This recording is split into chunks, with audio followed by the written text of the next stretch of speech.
Bienvenido de nuevo. Hoy tenemos el gran privilegio de contar con la presencia del embajador Chas Freeman, uno de los grandes diplomáticos estadounidenses, que además fue secretario adjunto de Defensa de Estados Unidos. Gracias por volver al programa. Encantado de verte, Glenn. Igualmente.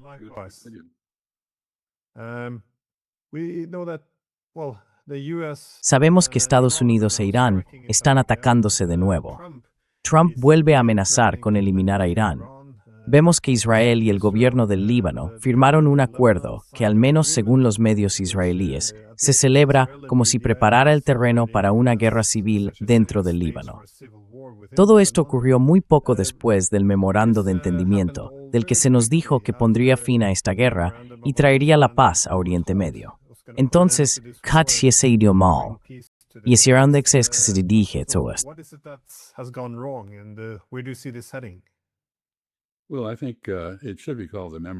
Bueno, yo creo que debería llamarse el memorando de malentendido porque está muy claro que no hay ningún entendimiento detrás de él.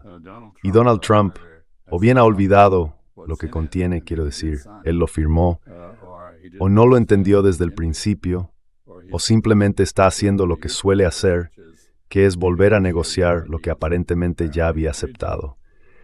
Así que estamos viendo cómo Estados Unidos añade todo tipo de nuevos términos y básicamente sigue cuestionando el resultado de la guerra, que fue el establecimiento del control iraní sobre el estrecho de Hormuz.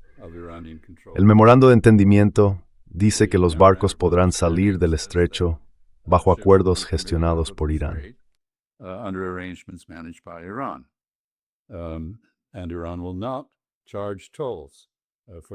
Y que Irán no cobrará peajes durante 60 días hasta el 21 de agosto. Eso está en el acuerdo, junto con algo muy claro desde el principio, que este acuerdo depende de que se ponga fin a la guerra en Líbano, de la retirada de los israelíes y de un alto el fuego.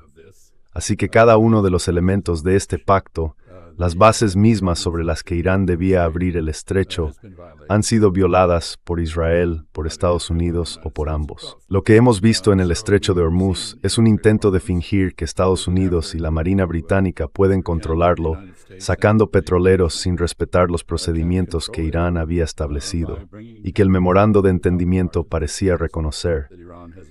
E Irán, de forma natural, ha hecho valer su control del estrecho, atacando esos barcos.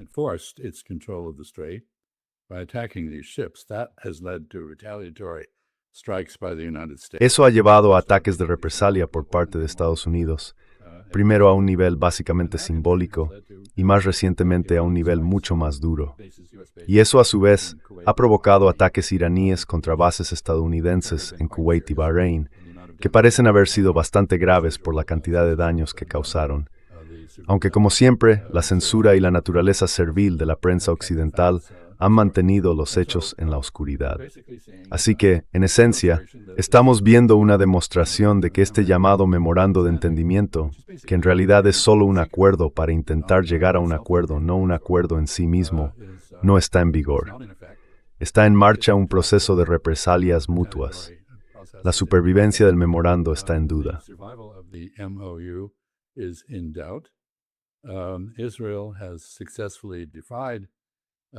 Israel ha desafiado con éxito el acuerdo estadounidense con Irán. El gobierno libanés, ha reconocido ahora el derecho de Israel a estar en el sur del Líbano y ha aceptado que Israel se retire según su propio criterio, de forma gradual. Además, Israel y el gobierno libanés, junto con el ejército libanés, cooperarán para aplastar a Hezbollah, que es la única resistencia efectiva frente a Israel.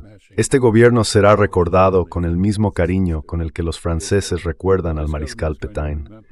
Así que creo que lo que estamos viendo es...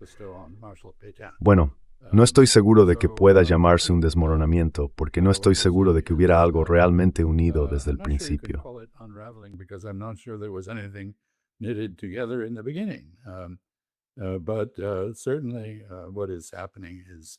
Pero desde luego lo que está ocurriendo es un regreso al caos, no al orden, en todo Oriente Próximo. Ni siquiera he mencionado Siria, que también ha sido bombardeada por Israel. Y Gaza, por supuesto, sigue sufriendo una presión genocida, mientras que Cisjordania está atrapada entre pogromos, órdenes de expulsión y limpieza étnica. Esa limpieza étnica también está ocurriendo en el sur del Líbano. Básicamente, el gobierno libanés, que es hostil a la mayoría chií del país, está colaborando en esa limpieza étnica en el sur del Líbano. Y lo que estamos viendo en todas partes es el desenlace de 78 años de dedicación israelí al proyecto del Gran Israel y a un expansionismo que va más allá de cualquier frontera de facto existente. Israel no tiene fronteras ni límites acordados.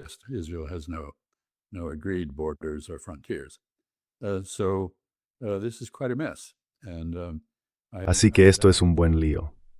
Y debo añadir que la razón por la que Donald Trump fantasea con que el memorando de entendimiento incluye disposiciones que en realidad no tiene o intenta añadirlas, y cuenta con la ayuda del secretario de Estado Rubio, que básicamente fue al Golfo para reafirmar las fantasías de Donald Trump sobre el Estrecho de Hormuz, con un Consejo de Cooperación del Golfo mayoritariamente cooperativo. No del todo, sobre todo con Bahrein, Kuwait y los Emiratos Árabes Unidos, aunque tengo entendido que hubo representantes de Arabia Saudí y de Qatar en las reuniones. No creo que hubiera presencia omaní. En esencia, esto es un intento clásico de renegociar lo que ya se ha establecido en el campo de batalla y en la mesa de negociación, y no está funcionando. Así que Irán no va a renunciar al control del Estrecho de Hormuz. Iran is not going to give up control of the Strait of Hormuz.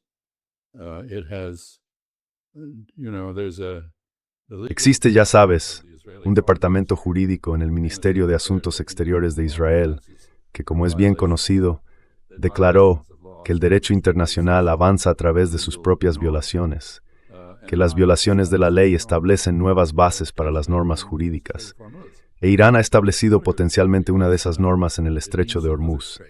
Y esto no es algo positivo, porque significa que otros estrechos, ya sean Bab el-Mandeb, Lombok, el Estrecho de Malaca, Sonda, el Estrecho de Taiwán, y así sucesivamente, podrían quedar bajo el control de los estados ribereños, que entonces cobrarían tasas administrativas por el tránsito. Así que la libertad de navegación, que por cierto está consagrada tanto en el derecho islámico temprano como por Hugo Grocio, el gran jurista neerlandés que escribió Mare Liberum, la libertad de los mares, hacia 1619, todo eso se está desmoronando. En fin, un buen lío.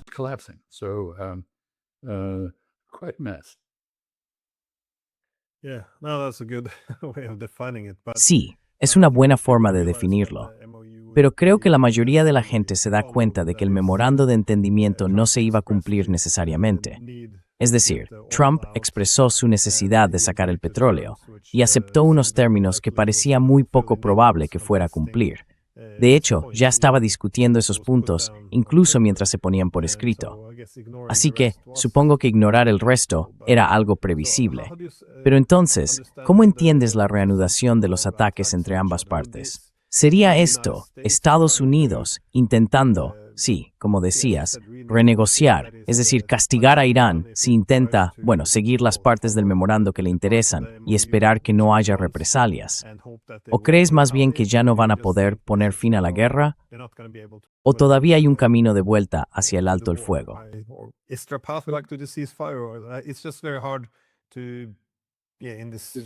Es muy difícil. Ya sabes, solemos asumir que todas las guerras acaban, pero a veces no es así. Si miras a Asia Occidental, Israel ha estado en guerra con todos de forma intermitente, pero en realidad es una sola gran guerra que viene de antes incluso de su creación. Quiero decir, los primeros colonos sionistas tenían un plan de limpieza étnica que llevaron a cabo en 1947 y 48 y que han repetido en otras ocasiones, incluso después de la guerra de 1967, cuando unas 300,000 personas palestinas fueron expulsadas de sus hogares. Así que esta región básicamente ha estado en guerra, diría yo, desde la caída del Imperio Otomano y el reparto europeo del territorio en el Acuerdo Sykes-Picot, que en esencia ha sido un conflicto continuo.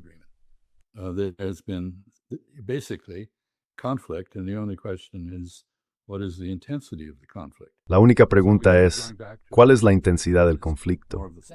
Así que puede que estemos volviendo a una situación que, en realidad, es más de lo mismo, en la que no habrá ningún acuerdo para poner fin a la guerra. Esto es una prueba de resistencia, una guerra de desgaste. ¿Durante cuánto tiempo pueden los Estados Unidos seguir manteniendo el bloqueo del bloqueo? El desgaste de los barcos y del personal es muy considerable, y el desgaste de la reputación global de Estados Unidos también lo es.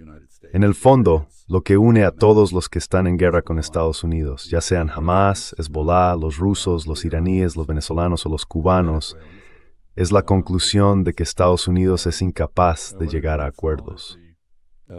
Conclusion that the United States is agreement incapable. It is not able to do a deal. No es capaz de llegar a un acuerdo. Bueno, en realidad acuerdo no es la palabra adecuada, porque un acuerdo es por naturaleza algo transaccional.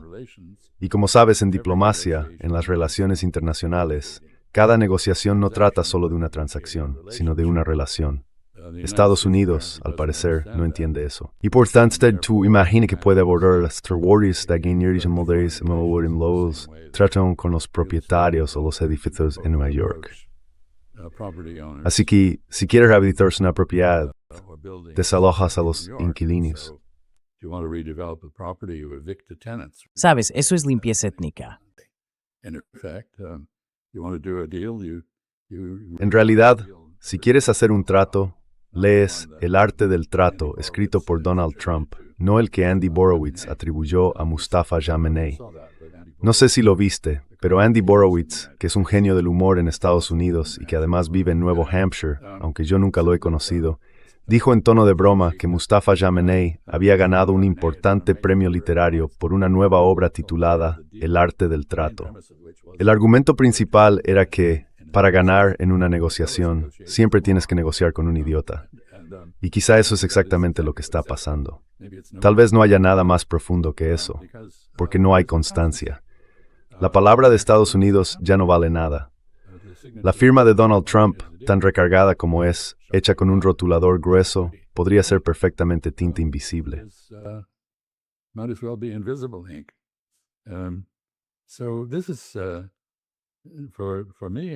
Para mí, como estadounidense, esto me resulta profundamente inquietante. Hemos conseguido, junto con los israelíes, destrozar el derecho internacional y destruir la confianza básica en nuestra diplomacia, una confianza que es esencial para poder defender nuestros intereses. Hemos desestabilizado situaciones en todas partes. Y en medio de todo esto, Donald Trump, frustrado por no haber logrado una victoria destacada en Asia Occidental, parece estar girando de nuevo hacia Ucrania. Creo que ese asunto se está volviendo muy peligroso.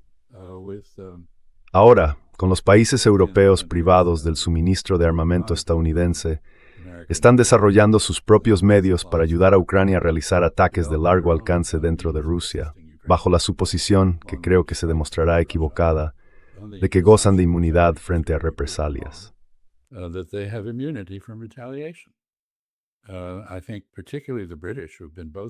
Creo que en particular los británicos han estado presumiendo de su desarrollo de nuevas armas para Ucrania que no tienen componentes estadounidenses y que por tanto son independientes de Donald Trump en Estados Unidos. Pero esas armas permitirán a Ucrania golpear de nuevo más profundamente dentro de Rusia. Creo que ya sabes, van a tener un momento tipo mafia. Algo así como, bonita fábrica tienes aquí. Sería una pena que le pasara algo. Sospecho que el sabotaje será el primer paso. No creo que veamos un ataque con misiles rusos contra esa fábrica. Pero, ¿quién sabe? Creo que a estas alturas, la OTAN está lo bastante desorganizada como para que el artículo 5 no sea un elemento disuasorio muy creíble. Así que me preocupa mucho la dinámica que se ha creado. Mientras tanto, los europeos siguen debatiendo. De hecho, están empezando a hablar, y eso es positivo, de la posibilidad de mantener un diálogo real con Rusia. Bueno, quiero decir obviamente hablar con Rusia. Según algunos europeos, eso es una rendición. No deberías hacerlo. ¿Por qué hablar con el diablo? Pues la respuesta es que si no hablas con el diablo puede hacerte cosas diabólicas. Y entonces no tienes ninguna influencia sobre lo que el diablo haga. Así que estamos viendo cómo el ciclo de escalada y contraescalada alcanza un nivel más alto en el caso de Ucrania. Y eso es muy peligroso. And that is very dangerous.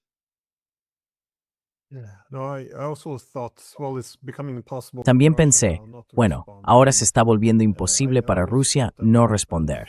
Y siempre creí que la represalia llegaría o bien contra los países bálticos o contra Alemania, aunque el Reino Unido obviamente también está en lo más alto de esa lista. Si miras el año pasado, los ataques contra la disuasión nuclear rusa, el ataque al FSB, bueno, confirmaron que el Mi-6 había estado implicado. Así que no sería imposible que Rusia hiciera parecido con una negación plausible, algo similar. Drones dentro del Reino Unido que atacaran infraestructuras críticas, objetivos militares, pero lo más probable, instalaciones de producción. El método mafioso.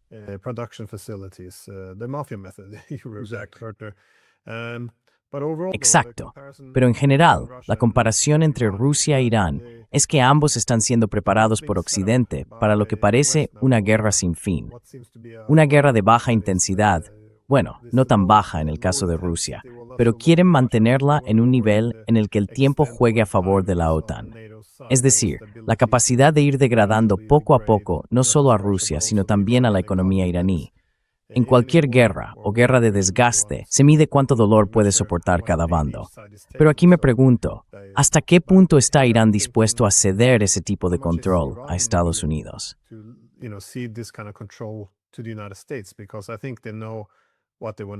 Porque creo que ellos saben lo que quieren hacer. De hecho, los halcones en Teherán, la razón por la que se opusieron a ese memorando de entendimiento fue porque, con bastante sentido común, diría yo, predijeron que no se aplicaría por parte de Estados Unidos. Y en realidad no hace falta una bola de cristal, ni ya sabes, una llamada a Nostradamus si aún estuviera por aquí. Pero, bueno, Trump ya estaba cuestionando la idea de que se transfiriera dinero a Irán, incluso mientras se firmaba el memorando. Así que claro, ¿por qué iban a confiar en esa idea?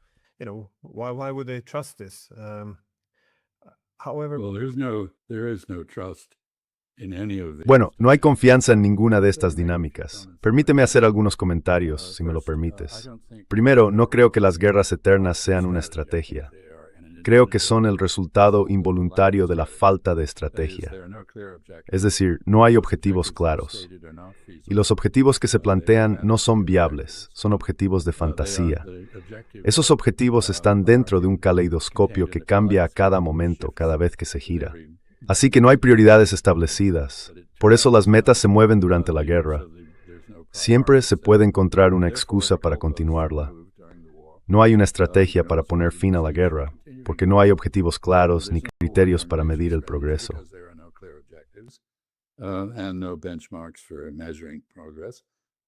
Y así tienes una guerra sin fin que sigue y sigue y no termina nunca.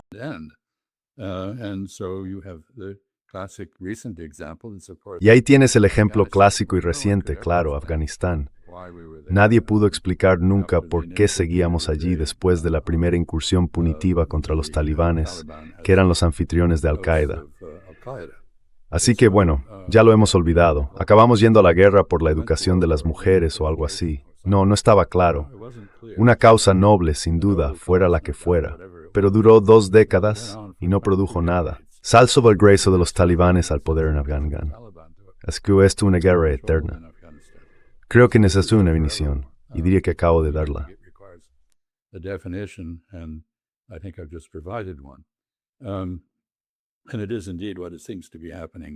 Y eso es de hecho lo que parece estar ocurriendo tanto con Ucrania como con Irán, lo que me lleva a mi segundo punto.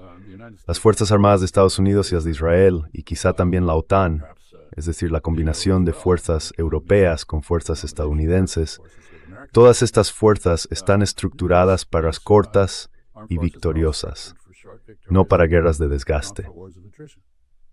Y hemos visto las consecuencias del debilitamiento de la base militar e industrial en todas partes, excepto en Rusia e Irán, que parecen haber encontrado la forma de mantener la producción de armamento relevante. Y la guerra, por supuesto, ha traído algunos giros nuevos e interesantes. A medida que el orden global, el orden mundial se descompone, vemos casos como el de Ucrania, que ha desarrollado con componentes chinos. Hoy con industria de producción de drones extremadamente eficaz. An extremely effective drone production industry. They get their components from the Chinese, just like the Ya sabes, consiguen sus componentes de los chinos, igual que los rusos. Los rusos también obtienen componentes iraníes. Y bueno, quizá ahora también de Corea del Norte, no lo sé. En fin, los ucranianos se han convertido en auténticos expertos en la guerra con drones, que resulta ser justo el tipo de guerra que exige el momento. Y ahora están desarrollando relaciones militares, relaciones de apoyo, con países como Arabia Saudí y otros del Golfo. Eso significa que están empezando a formar parte de una alternativa a la dependencia que esos países tenían antes de la tecnología estadounidense, que ha demostrado no ser capaz de hacer frente a los misiles hipersónicos, a los drones y a la combinación de ambos, como ha demostrado Irán.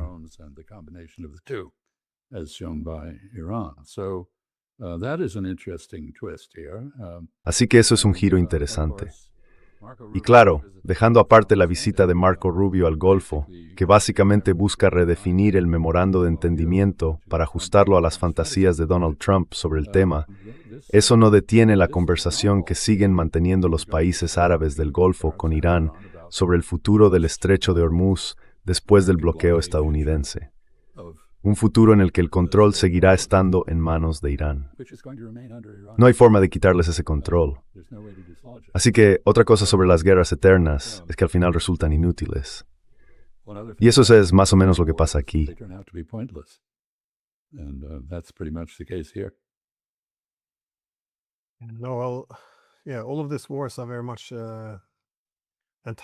Todas estas guerras están muy entrelazadas entre sí, así que es difícil hablar de una sin tocar las demás. Pero quería cambiar un poco de tema y centrarme en el componente israelí, porque como decías antes, también están muy implicados en Siria. Y me parece un desarrollo interesante. Antes, Irán era un apoyo clave del régimen sirio, lo que claro influía mucho en la política exterior de Israel. Ahora que Irán ha salido en gran medida de Siria, el nuevo enemigo de Israel parece ser Turquía, y la retórica hacia Turquía se está volviendo cada vez más agresiva. Creo que Naftali Bennett ha encabezado algunos de los discursos más duros, o los más duros en ese sentido. ¿Cómo ves que puede evolucionar esto? Porque de nuevo es una dinámica distinta. Al menos con Irán, tanto Estados Unidos como Israel lo consideraban uno de sus principales enemigos. Pero ahora, Israel está cambiando su foco y considera a Turquía su principal adversario. Y claro, ahora se trata de un país miembro de la OTAN. Eso complica un poco las cosas.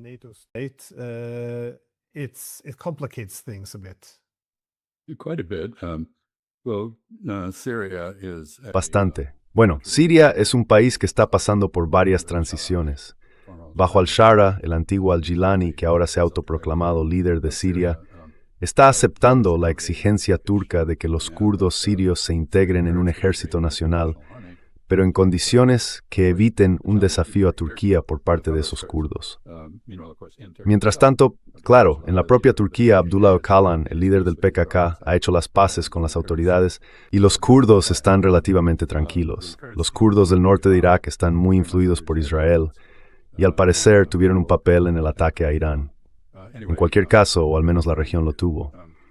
Pero el gran activo de Siria es su ubicación geográfica. Está entre el Mediterráneo, de Asia Occidental y Asia Central, y no muy lejos del Mar Negro. Es un punto de tránsito. Históricamente, la ruta de Aristane desembocaba en Hippo y Sembros there.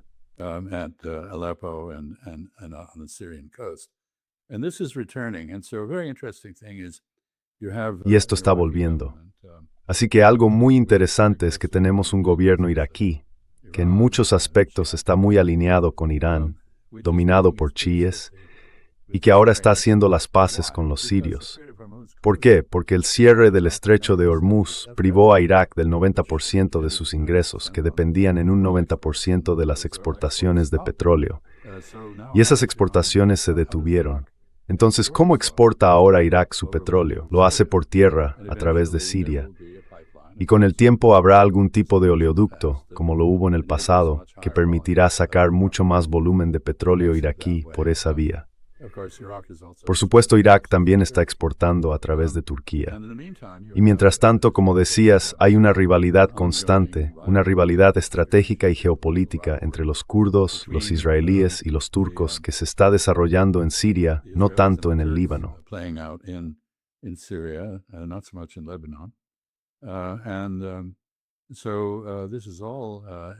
Así que todo esto está en plena ebullición y nadie puede decirte ahora mismo en qué va a acabar. Pero está claro que Israel tiene la intención de quedarse con el territorio sirio que ha ocupado, igual que pretende conservar el territorio libanés que también ocupa. Y ha señalado con toda razón que el cálculo israelí en el Líbano es que lo que acaban de firmar con el gobierno libanés provocará una guerra civil, porque en la práctica convierte a ese gobierno en ilegítimo a los ojos de una gran parte de la población libanesa. Han vendido la soberanía del Líbano a Israel. Proponen colaborar en la limpieza étnica de los chiíes libaneses. Y han aceptado unirse a Israel y a Estados Unidos en una enemistad abierta contra Hezbollah. Por supuesto, Hezbollah forma parte de ese gobierno, con representación en el Parlamento libanés.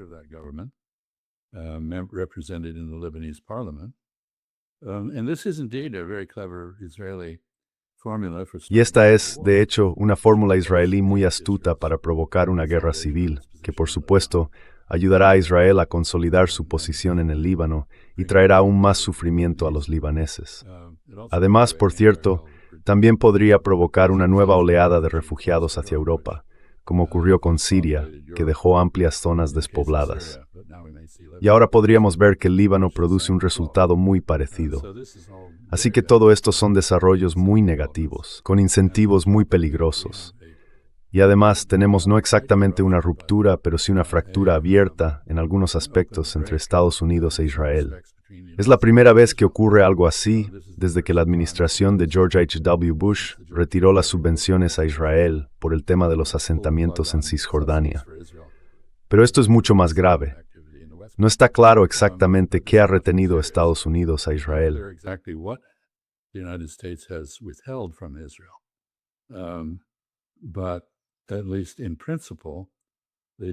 Pero, al menos en principio, la administración Trump ha declarado que Israel ya no tiene un cheque en blanco en el Líbano, que ya no puede hacer lo que quiera, y que Estados Unidos tiene la intención de controlar esa situación. E Israel, por su parte, ha respondido que Estados Unidos no va a controlarla, que Israel hará lo que le parezca. Y creo que aquí vemos una suposición israelí, que la base de apoyo sionista en Estados Unidos será suficiente para impedir que Donald Trump cumpla realmente sus amenazas de poner límites a Israel. Veremos qué pasa con eso. Hay otro punto muy relevante. No solo se ha interrumpido el tráfico por el estrecho de Hormuz, sino que hoy debía celebrarse en Suiza una reunión de negociación entre los estadounidenses y los iraníes. No creo que eso pasara. No sé si tienes otras noticias, pero creo que los iraníes pueden estar volviendo a decir que las violaciones estadounidenses del memorando de entendimiento significan que no puede haber conversaciones basadas en ese acuerdo. Y si es así, entonces estamos viendo cómo se agrava un problema que iba a existir de todos modos, incluso si hubiera negociaciones y de alguna forma se restaurara la validez del memorando. El problema es que Estados Unidos se está quedando sin reservas de petróleo y el mundo también se está quedando sin reservas. Además, hay un desfase entre la llegada de nuevos suministros desde el estrecho de Hormuz, incluso en el escenario más optimista, y el abastecimiento de petróleo a las refinerías de todo el mundo. El resultado es que todas esas predicciones alarmantes sobre grandes subidas del precio del petróleo, el colapso de la producción agrícola por la falta de fertilizantes y otras consecuencias del cierre del tráfico en el estrecho de Hormuz están a punto de golpearnos, y bastante pronto. Y todo esto antes de las elecciones de mitad de mandato en Estados Unidos. En lo que Donald Trump está opcionado. No, está haciendo un gran esfuerzo por usar su control sobre el servicio postal de Estados Unidos para privar a los votantes estadounidenses de su derecho a usar el voto por correo. Ha creado un mito según el cual existe algún tipo de fraude importante asociado a las papeletas por correo, algo para lo que no hay ninguna prueba. Pero eso se ha convertido en un acto de fe para muchos seguidores de Donald Trump dentro del movimiento MAGA. Así que está sometido a una enorme presión de sus donantes, de su base, de la comunidad internacional, de los rusos y los ucranianos y su relación, y también de Irán, de los países del Golfo y de Israel. Y sinceramente, no se puede envidiar su situación. Por otro lado, fue él quien se metió en esa posición. Nadie más lo hizo.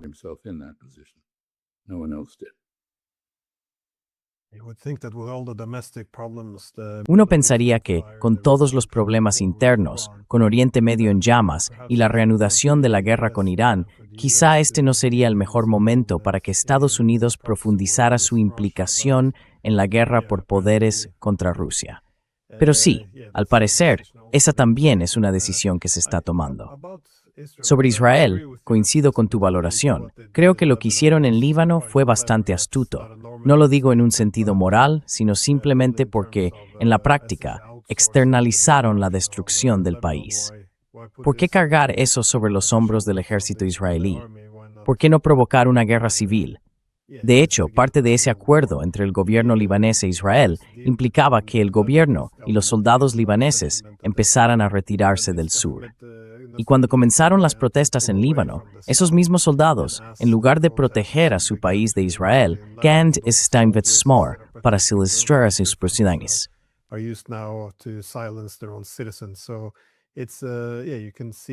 Así que bueno, como ves, todavía no está garantizado, pero se puede ver que este es, si no el más probable, uno de los escenarios más posibles. Pero claro, aunque esto sea, digamos, una victoria para Israel, también hay otros problemas. Como decías, está la división entre Estados Unidos e Israel, que es bastante importante. Los israelíes siguen agotados por las guerras. Tienen sus propios problemas económicos. Hay cierta inestabilidad política. Parece que Netanyahu podría verse obligado a dejar el cargo, pero de nuevo, no es precisamente la figura más dura de la política israelí y probablemente sería sustituido por alguien como Naftali Bennett. Así que, al final, puede que incluso echemos de menos a Netanyahu. Entonces, ¿hacia dónde se dirige Israel en todo esto? Quiero decir, ¿cuál es la estrategia? ¿Cómo puede salir de esta situación sintiéndose victorioso? Bueno, para empezar,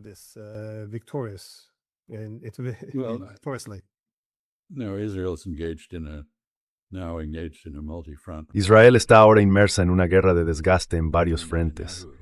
Y Benjamín Netanyahu, que no es tonto, puede que sea malvado, pero tonto no es, ha declarado que Israel está luchando en 7 u 8 frentes, y tiene toda la razón. ¿Cómo puede sobrevivir un Estado en estas circunstancias cuando ha perdido el apoyo exterior y solo le queda a Estados Unidos como un aliado poco fiable, pero aliado al fin y al cabo, mientras ha perdido en gran medida el respaldo de Europa y está enfrentado con todos en la región? Diversos logros israelíes, como por ejemplo los acuerdos de Camp David, que en realidad fueron un logro diplomático estadounidense impuesto a Israel, han dado lugar a una paz fría con Egipto.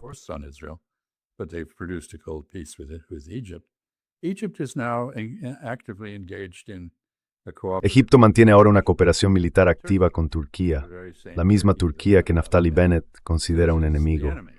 De hecho, Egipto y Turquía colaboran con Pakistán y Arabia Saudí en una coalición de 4 países que aspira a convertirse en el núcleo de una nueva arquitectura de seguridad en Asia Occidental. Además, buscan crear una base militar e industrial que permita a la región reducir su dependencia de las armas importadas. En el caso de Israel, más de 2/3 de su armamento provienen de Estados Unidos.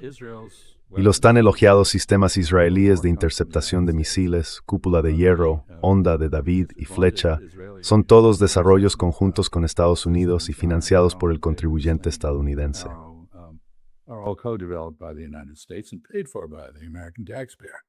I know because I used to authorize David, Lo sé porque yo mismo autorizaba a David los pagos del sistema cúpula de hierro cuando estaba en el Departamento de Defensa. Israel cannot easily wean Así que Israel no puede desprenderse fácilmente de esa dependencia. No tiene el peso de la coalición de 4 partes de la que hablaba antes, en lo que se refiere a desarrollar una base militar e industrial independiente.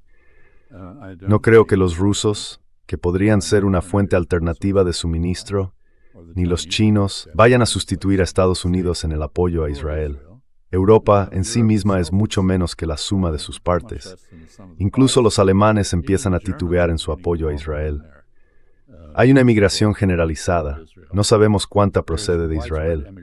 Estás en Creta ahora, por lo que entiendo, y puede que oigas mucho hebreo si te asomas a la ventana. Hear a lot of Hebrew being spoken if you put your ear to the window. So, what is the future? Entonces, ¿cuál es el futuro de este estado de apartheid que ahora se ha enfrentado con absolutamente todo el mundo, no solo en su región, sino también a nivel global, y que se ha convertido en un paria internacional sin ser bienvenido en ningún entorno diplomático? ¿Hay alguna tendencia hacia un mayor apoyo a Israel, ya sea dentro del propio país o en el extranjero? Yo no lo creo. Por otro lado, quiero subrayar algo que has dicho con toda la razón. Sustituir a Netanyahu no necesariamente cambia nada, más bien al contrario. El 75% de los israelíes apoya el genocidio y la agresión. Eso los hace muy distintos, incluso de la Alemania nazi. This makes them, very different. Even in Nazi Germany, most Germans were willfully unaware. La mayoría de los alemanes eran deliberadamente ignorantes, o quizá realmente no sabían lo que su gobierno estaba haciendo con respecto al Holocausto y la matanza de eslavos en el este, y todo eso. Y los israelíes son cómplices dispuestos en esto, lo apoyan. Eso desacredita por completo al Estado de Israel, hasta el punto de que uno tiene que suponer que tarde o temprano habrá un día de rendición de cuentas para Israel por todo esto. Y en ese sentido, observo que Muhtaba Khamenei, identificado ahora como Said Khamenei, es decir, Khamenei, descendiente directo del profeta Mahoma, está pidiendo ahora una guerra legal, lo que algunos llaman lawfare, contra Israel y contra Estados Unidos por violaciones del derecho internacional de los derechos humanos y del derecho humanitario. And humanitarian law, so we're seeing, we may actually see a funny. Así que estamos viendo, puede que veamos algo curioso, y es que el mundo se une en torno al Tribunal Mundial y al Tribunal Penal Internacional, contra quienes han sancionado a estas instituciones, han amenazado a sus jueces y a sus familias, y han cometido actos realmente despreciables de desacato al tribunal. Entonces, ¿hacia dónde va Israel a partir de aquí? En este momento, si alguien te pidiera que redactaras una póliza de seguro de vida sobre ese país, no lo harías, porque todo indica que está en proceso de destruirse a sí mismo. No es que otros lo estén llevando a la ruina, lo está haciendo con sus acciones maliciosas y sádicas. Sadistic actions.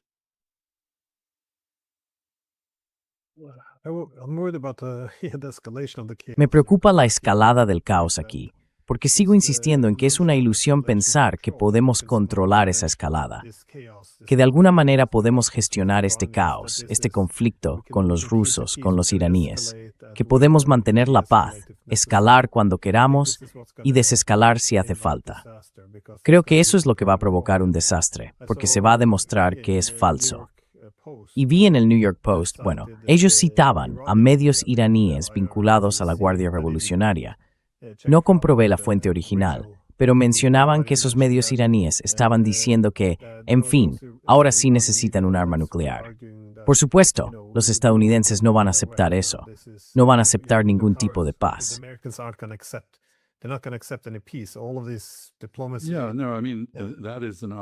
Todo esto de la diplomacia, quiero decir, eso es una consecuencia evidente de esta guerra, y ya lo hemos comentado antes.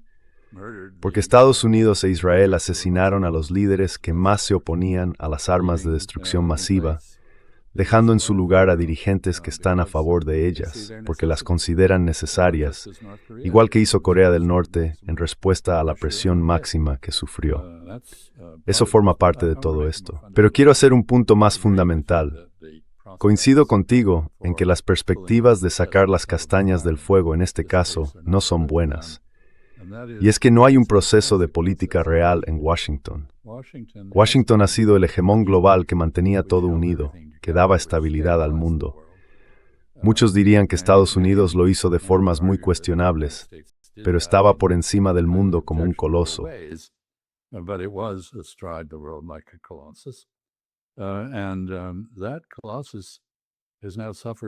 Y ese coloso ha sufrido ahora una lobotomía frontal. Ya sabes, ahí no hay cerebro. No hay un proceso político que emita juicios razonados sobre cómo afrontar todos estos asuntos. No hay una definición de prioridades. Todo se decide por el instinto del presidente. Un instinto bastante grande, por cierto, en estos días. Y todo resulta muy impredecible, caótico y desestabilizador. Así que la posibilidad de que una política sensata o astuta, incluso astuta en el sentido en que los israelíes lo son en el Líbano, una política retorcida, pueda arreglar este desastre, no es nada buena. Y eso debería preocuparnos seriamente a todos. Sospecho además que tendrá un gran impacto en las elecciones de mitad de mandato en Estados Unidos. Pero la idea de que las elecciones puedan frenar los caprichos de Donald Trump aún está por demostrarse. Ya veremos.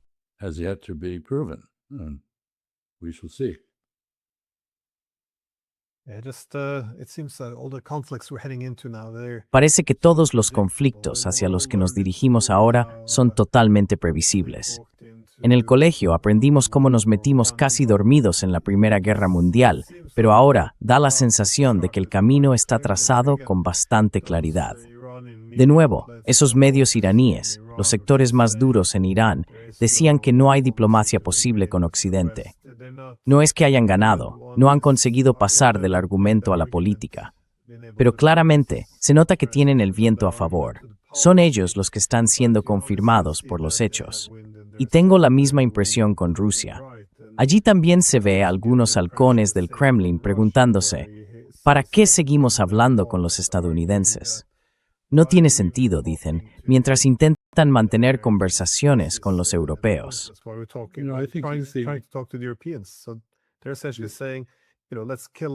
Básicamente están diciendo, matemos a Zelensky, bombardeemos con alfombra el distrito gubernamental de Kiev, usemos una o dos armas nucleares tácticas contra algunos europeos. Quiero decir, todavía no lo han conseguido. Aún no han convencido a Putin para que lo lleve a la práctica. Pero ya no estoy seguro de cuál es el límite de contención de Putin. Creo que la cuestión ¿es una preocupación real o están acumulando un arsenal, un almacén de armas, preparándose para un conflicto que parece inevitable? No sé, supongo que esa es la última pregunta. ¿Hay algo que te dé una mínima fuente de optimismo, algo que indique que podría haber una rectificación del rumbo? Porque yo no veo que ninguno de estos temas principales se esté debatiendo en los medios. Solo se habla de lo buenos que somos, de lo malos que son los demás, y de que tenemos que derrotarlos a todos. Es todo o nada. Esa es básicamente la solución.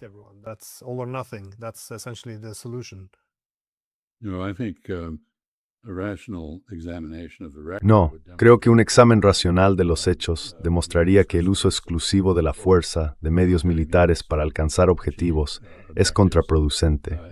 Y en lo que respecta específicamente al tema nuclear, básicamente Irán aceptó que durante 60 días no detonaría ningún artefacto. Es decir, así es como yo interpreto esa parte del memorando de entendimiento. No decía nada sobre lo que ocurriría después de esos 60 días. Y la idea de que de algún modo los iraníes van a concluir que Estados Unidos mantendrá las distancias con Irán y no lo amenazará, se ve desmentida cada día por nuestro presidente y sus colaboradores.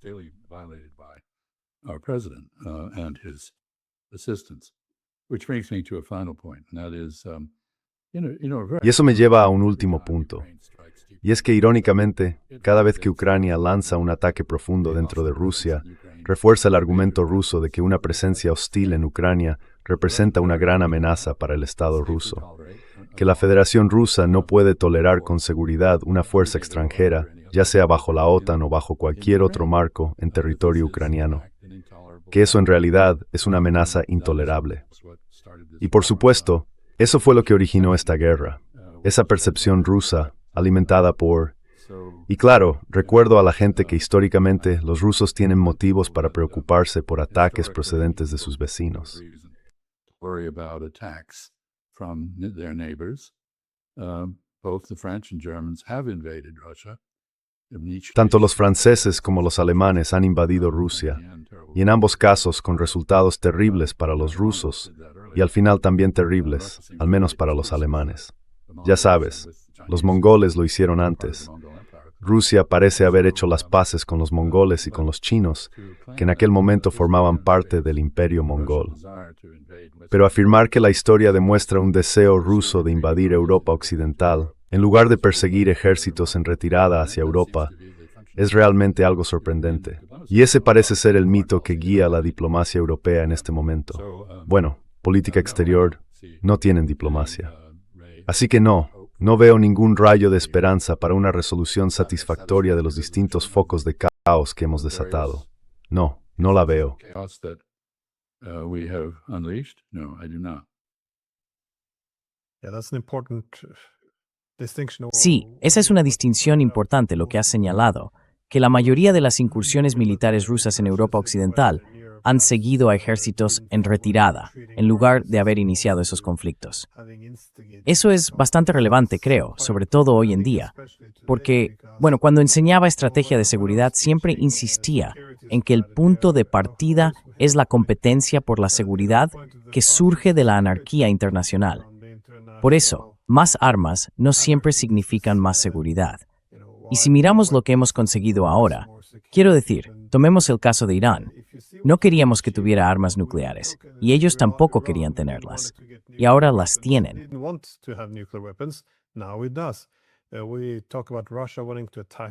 Se habla de que Rusia quiere atacar a la OTAN. Es absurdo. Nunca tuvo ese objetivo. De hecho, durante los últimos 4 años y medio, ha hecho todo lo posible por evitar que la guerra se extienda a la OTAN. Pero ahora podría hacerlo, por la implicación directa de la OTAN en ataques contra Rusia. Es simplemente una falta total de pensamiento estratégico. Creo que eso es lo que más me sorprende. Cualquier llamamiento a la moderación se interpreta, ya sabes, como una conspiración rusa, y de algún modo lo patriótico es atacar a los adversarios con toda la fuerza posible. Da igual que eso fracasara estrepitosamente en Irán, o que vaya a fracasar y provocar un desastre en Rusia. Pero sí, parece que este es el único camino.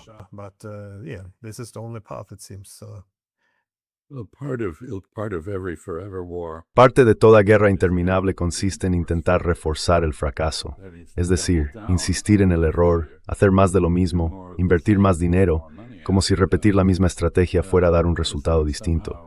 Y por eso, las guerras sin fin llevan incorporada una cláusula de escalada. Y eso es justo lo que estamos viendo.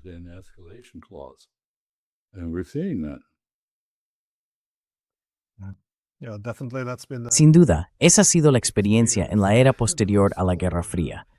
En fin, embajador, como siempre, muchísimas gracias por compartir sus reflexiones. Disfrútalo, Craig.